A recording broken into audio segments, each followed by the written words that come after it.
તમારી વાત સાચી છે કે માતા પાર્વતીની ખીર ખૂબ જ સ્વાદિષ્ટ હતી અને શિવજીને બહુ પ્રિય હતી. અને એટલે શિવજી એમની ખીર હંમેશા વારંવાર કહેતા કે બનાવો. પણ એમને અન્નપૂર્ણા કેમ કહેવાય છે? તો હવે થયું એવું કે શિવજી અને પાર્વતીજી બેઠા હતા. હવે પ્રભુએ માતાને એમ કીધું કે આ જગત આખું માયા છે, આ જગત આખું મિથ્યા છે, એમાં અન્ન પણ આવી ગયું. એટલે માતાને થયું કે જો પ્રભુ એમ કહે છે કે અન્ન માયા છે તો હવે મારે કંઈક કરવું પડશે.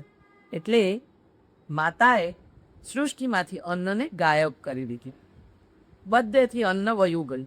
અને આ સ્કંદ પુરાણ અને શિવપુરાણમાં આ કથાનો ઉલ્લેખ છે કે માતા અન્ન ગાયબ કરી દીધું અને પછી એ તો શિવજી સાથે કૈલાશ ઉપર જ. પછી હવે પ્રભુને બી એમ થયું કે આ સૃષ્ટિમાં અન્ન નથી, પ્રભુને બી ભૂખ લાગી એવું થયું, સૃષ્ટિમાં લોકો ભૂખ્યા થવા માંડ્યા. એટલે પછી માતા કાશીમાં આવ્યા અને કાશીમાં એમણે જે બ્રાહ્મણને એ હતા એ લોકોને માતાએ ખોરાક આપ્યો, ત્યાંના લોકોને આપ્યો. અને શિવજી પોતે પણ દીક્ષાપાત્ર લઈ અને માતાની ક્ષમા માંગી અને માતાને કીધું કે આજથી તમે અન્નપૂર્ણા ઓળખાશો અને તમે સાચા છો, અન્ન મિથ્યા નથી.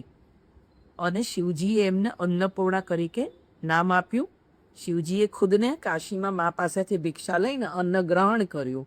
એટલે કહેવાય છે ને કે પ્રભુની લીલા પ્રભુ જ જાણે.